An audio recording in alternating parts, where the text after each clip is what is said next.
होली की आत्मा। बचपन से शहर में रहने वाला मनोज इस साल होली की छुट्टियों में अपने गांव दुर्गापुर वापस आता है, जहां उसे देख पूरा गांव खुशी से झूम उठता है। जब गया था तब इतना सा था और अब देखो कितना बड़ा हो गया है। हाँ सरपंच जी, जब मैं गया था तब आप भी बहुत जवान थे और अब देखो कितने बूढ़े हो गए हैं आप। चलो चलो, बढ़िया है। बच्चा घर वापस आ गया। इसी खुशी में आज रात पार्टी होगी। क्या बात है, गांव में भी पार्टियां होने लगी। वैसे अगर पार्टी की बात है तो आज क्यों सीधा होली पार्टी करते हैं। होली पार्टी की बात सुन चहल पहल में अचानक सन्नाटा छा जाता है, जिसे देख मनोज को कुछ अजीब लगता है। लेकिन तभी सरपंच बात पलट देता है। अब बहुत देर हो गई, चलो सब अपने घर चलो, पार्टी के बारे में कल सोचेंगे। मनोज भी मम्मी पापा के साथ घर आ जाता है, पर होली पार्टी और उस पर पूरे गांव की खामोशी वाली बात अभी तक उसके जहन से निकलती नहीं। पापा, होली पार्टी की बात पर सब चुप क्यों हो गए थे? अरे होगी उनकी कोई अपनी बात। मुझे गांव की पंचायत ही थोड़ी पता है। थक गया हूँ, चलो सो जाते हैं, कल बात करते हैं। पापा की बात मानते हुए मनोज भी सोने चला जाता है। आज तो छुपा लिया, लेकिन हफ्ते बाद जब होली का दिन आएगा तब इसे कैसे रोकोगे? अगली सुबह सूरज के साथ ही मनोज भी गांव घूमने निकल जाता है, जिस पर रास्ते में उसे अपनी ही उम्र के कुछ लड़के भी मिलते हैं, जिनसे दोस्ती कर अब वो उनके साथ घूमने लगता है। इसी तरह कुछ दिन बीत जाते हैं और होली नजदीक आने लगती है। दोस्तों, होली में 4 दिन ही बचे हैं, पर गांव में उसकी कोई तैयारियां क्यों नहीं दिख रही? क्योंकि यहाँ होली नहीं मनाई जाती। अरे पर ऐसा क्यों? वो राजा भूषण। अरे तुम 4 दिन के लिए आए हो, क्या इतना सोच रहे हो? चलो कुछ खाने चलते हैं। इसी के साथ एक बार फिर होली की बात को टलते हुए देख मनोज को शक होने लगता है। वो घर पहुंचते ही इंटरनेट पर अपने गांव और राजा भूषण के बारे में जानकारी निकालने लगता है। क्या? मुझे आज तक ये नहीं पता था। ऐसा कैसे? किसी ने मुझे कुछ बताया क्यों नहीं? सारी जानकारी लेने के बाद मनोज गांव वालों या अपने मम्मी पापा से कुछ पूछे बिना खुद ही उसकी सच्चाई के बारे में छानबीन करने लगता है, जिसके चलते वो राजा भूषण की हवेली में पहुंचता है। वाह, क्या हवेली है यार। पर क्या यहाँ सच में कोई भूत है? हेलो भूत जी, कोई है क्या? हम इस साल गांव में होली सेलिब्रेट कर रहे हैं, क्या आप उस पर थोड़ा इंटरव्यू देंगे?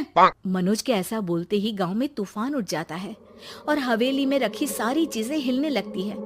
एक अदृश्य शक्ति मनोज को धक्का देकर हवेली से बाहर निकाल दरवाजा बंद कर लेती है। ये सब देख मनोज हैरान रह जाता है। क्या अभी मुझे हवा ने धक्का देकर बाहर निकाल दिया? मेरे होते हुए इस गांव में कभी होली नहीं मन सकती, इसलिए दोबारा ऐसी कोशिश भी मत करना, अंजाम बुरा होगा। आवाज सुन मनोज हैरानी से इधर उधर देखने लगता है, पर उसे कोई दिखाई नहीं देता। वो गांव वापस आ जाता है, जहां तूफान की वजह से सब कुछ तहस महस हो चुका होता है। आखिर ये तूफान आया कैसे? ना ऐसा कोई मौसम था और ना ही हमने होली का त्योहार मनाने की बात की थी। सरपंच की बात पर कोई रिएक्शन दिए बिना मनोज चुपचाप अपने घर चला जाता है। इस तरह देखते ही देखते होली का दिन भी आ जाता है और मनोज रंग लेकर गांव में निकल जाता है, लेकिन गांव पूरी तरह खाली होता है। अरे त्योहार का दिन है, धूमधाम की जगह मातम क्यों मनाया हुआ है? मनोज की आवाज सुन सब अपने घर की खिड़कियां खोल के घर के अंदर से ही उसे वापस जाने के लिए कहने लगते हैं, पर वो किसी की नहीं सुनता। तुझे पहले भी समझाया था, अगर होली खेलने की कोशिश भी की तो अच्छा नहीं होगा। अरे बात मान लो बेटा, तुम्हें सच नहीं पता। मुझे सब पता है। सालों पहले इस राजा ने एक अंधविश्वास फैलाया और आप लोग आज तक उसे मानते आ रहे हो। अरे बेटा, जब तुम पैदा भी नहीं हुए थे उससे भी बहुत पहले से इस गांव पर होली का श्राप है। अगर गांव में होली का त्योहार मनाया जाता है तो प्रलय आना पक्की बात होती है। राजा भूषण इस सब में नहीं मानते थे और त्योहार मनाने लगे, जिसके चलते होली वाले ही दिन पहले उनके बेटे की और फिर उनकी मृत्यु हो गई।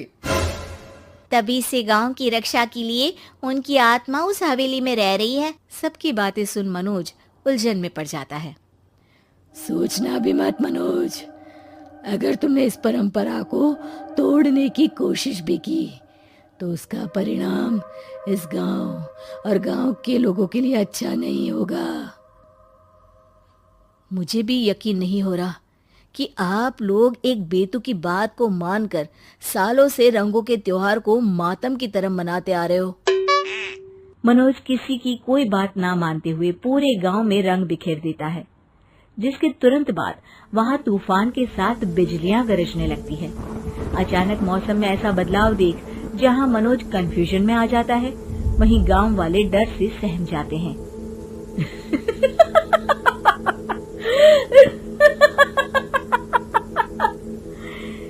इस लड़के ने हमारे जैसे सिर्फ अपने स्वार्थ के लिए नहीं बल्कि पूरे गांव की खुशियों के लिए यहाँ होली मनाई है, जिस वजह से अब इस गांव पर होली का श्राप टूटता है। ऐसा बोलकर राजा का भूत वहां से गायब हो जाता है, जिसके बाद गांव के लोग धूमधाम से होली मनाते हैं। खुशियों के रंग गांव में बिखरे ही होते हैं कि अगली सुबह अचानक मनोज कहीं गायब हो जाता है और एक बार फिर गांव में होली का नया राज शुरू हो जाता है।